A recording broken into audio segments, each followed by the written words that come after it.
Huddle with paperplusoffice.co.nz, your local office supplies specialist, now open for business.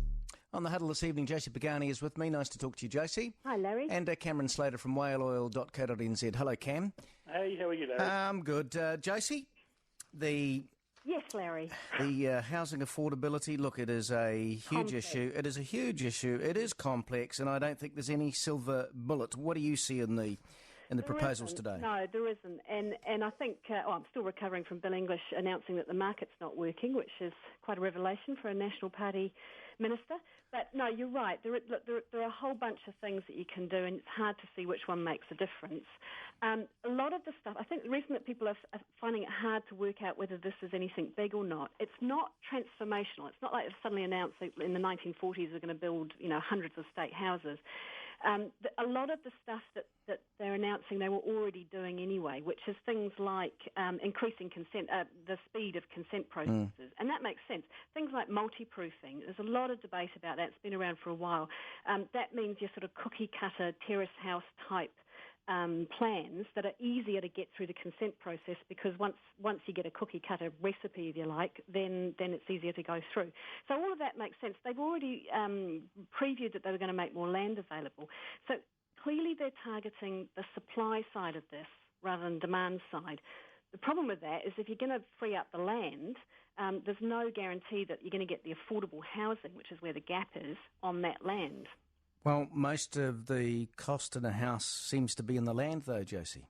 Yeah. So if you free up more land and make it more available, obviously the price would come down, you would hope. Well, you'd hope, but you make it more available. But, again, somebody said earlier, you were talking to somebody and they said the devil's in the detail, and that's right. We don't know what sort of guarantees there are going to be. So it's all very well, for example, saying you're going to take Housing New Zealand houses and you're going to bulldoze them and build new ones with higher density. But again, is this going to be a mix of affordable housing, more expensive housing? You just don't know, and I think that's part of the problem. Well, I don't think it'll be more expensive, because the issue is the lower socioeconomic and lower paid, Cameron, isn't it? Trying to see if they can get into a house, right? Well, affordable depends on where you're looking at it from. I've got a mate who's got 30 houses, and he thinks houses are very affordable. There isn't one in Auckland he can't buy. So it depends on where you're looking at it from. Who are you friends with? Oh, lots of people. Friends with you, Josie. Yes, you are. But I wouldn't come into that category. Anyone who can afford a house in Auckland, my God.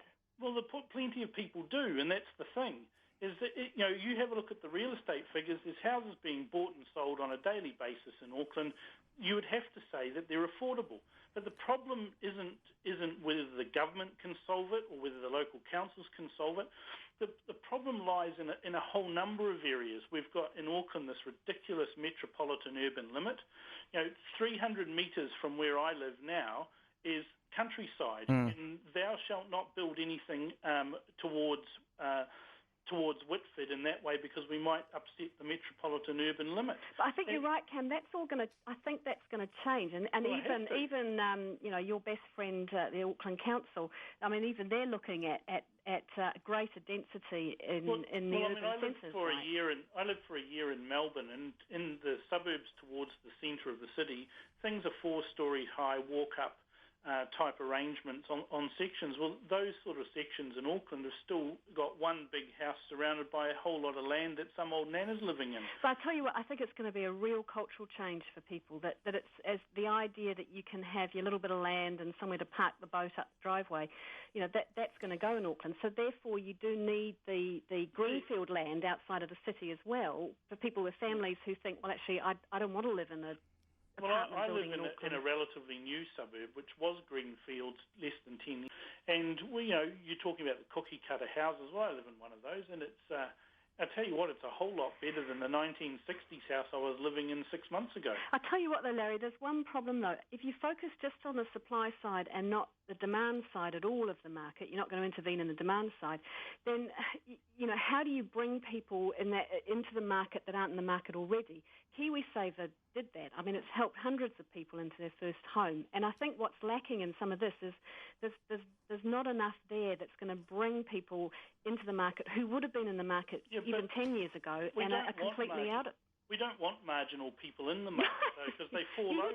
You just want your incredibly, whoever these incredibly wealthy friends are who can actually afford a house in Ponsonby or Greyland. No, there's just this dream, this pipe dream of lovely motherhood and apple pie words around housing affordability and helping low-income people into houses.